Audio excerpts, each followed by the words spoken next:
Jangan di skip dulu, cuma sebentar kok. Mau kenalan doang.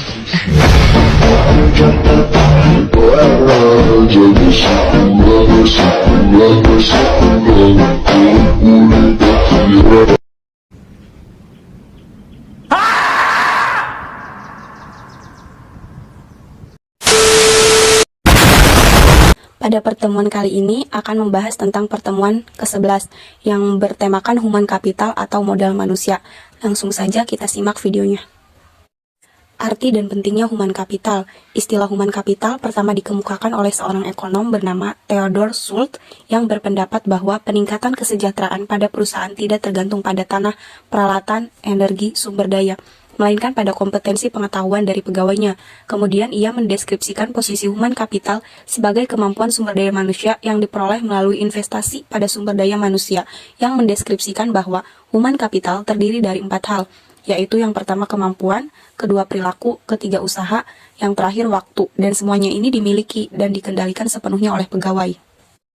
Untuk mendeskripsikan human capital sebagai kombinasi dari keempat faktor tersebut, yaitu yang pertama karakteristik atau sifat yang dibawa pada pekerjaan, misal inteligensi, energi, sikap positif, keandalan, serta komitmen. Yang kedua, kemampuan seseorang untuk belajar, yaitu kecerdasan, imajinasi, kreativitas, serta bakat.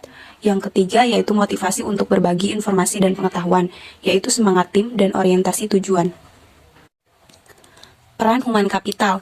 Yang pertama, sebagai kunci keunggulan organisasi. Kunci keunggulan organisasi terdiri dari 3 kelompok utama dari aset perusahaan, yaitu aset finansial, misalnya uang tunai dan surat berharga. Aset disebut finansial capital. Yang kedua, aset fisik, terdiri atas peralatan, gedung, serta tanah. Yang terakhir, aset tak berwujud, modal organisasi, aliansi bisnis, pelanggan, merek, reputasi, dan modal intelektual. Serta yang kedua, hubungan kompetensi karyawan dengan human capital. Dalam meningkatkan kompetensi karyawan, tantangan utama yang harus diperhatikan yaitu kompetensi harus sesuai dengan strategi bisnis dan kompetensi perlu diciptakan melalui lebih dari satu mekanisme. 5 cara untuk meningkatkan kompetensi karyawan yaitu 5B. Yang pertama, buy atau membeli, yaitu mengganti SDM yang lama dengan yang baru dan memiliki kualitas yang lebih baik. Yang kedua yaitu build atau membangun, yaitu investasi dilakukan terhadap SDM untuk meningkatkan kualitasnya menjadi lebih baik. Yang ketiga yaitu borrow atau meminjam, yaitu penggunaan konsultan atau partner efektif memungkinkan berbagi pengetahuan dan desain kerja baru. Yang keempat yaitu bonds atau melambung, yaitu perusahaan harus mengeluarkan karyawan yang bekerja di bawah standar. Yang terakhir yaitu bin atau mengikat. Mengikat karyawan jangan keluar merupakan tindakan kritis pada semua tingkatan. Transformasi peran divisi SDM. Model konseptual yang dikemukakan oleh Ulrich menggambarkan bahwa transformasi divisi peran SDM yang didasarkan pada 2 dimensi utama, yaitu dimensi operasional dan dimensi strategik. Dari 2 dimensi ini muncul 4 peran SDM. Yang pertama yaitu strategic partner, yaitu Departemen SDM harus mampu menjadi partner bagi manajer lini dan manajemen lainnya dalam mengeksekusi strategi dan membantu merealisasikan perencanaan. Yang kedua yaitu administratif expert, yaitu membantu tercapainya efisiensi administratif dan memastikan bahwa kos dapat dikurangi dan kualitas tetap terjaga secara kontinu. Yang ketiga yaitu employee champion, yaitu Departemen SDM harus dapat menunjukkan komitmennya terhadap manajemen dan pada waktu yang sama, berusaha meningkatkan kontribusi karyawan lebih besar. Yang terakhir yaitu change agent change, yaitu Departemen SDM harus dapat menjadi agen perubahan yang kontinu, membantu proses-proses dan kultur secara bersama, meningkatkan kapasitas organisasi untuk lebih baik.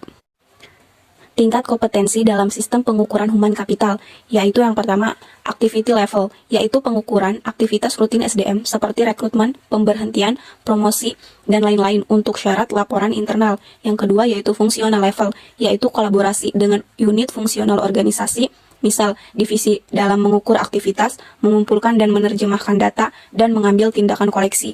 Yang ketiga yaitu strategic level, yaitu tingkatan analisis tertinggi, sehingga dapat memberikan gambaran perusahaan secara penuh, memberikan pemahaman hubungan antara SDM, strategi, dan kinerja.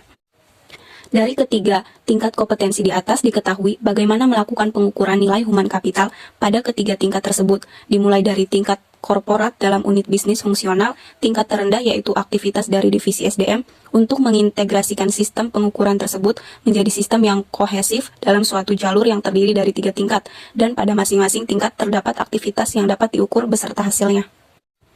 Perubahan paradigma karyawan. Pandangan perusahaan yang hanya pada kos saja dalam pengelolaan human capital harus ditinggalkan. Artinya investasi dalam SDM dipandang bukan sebagai biaya saat ini, melainkan investasi aset masa depan.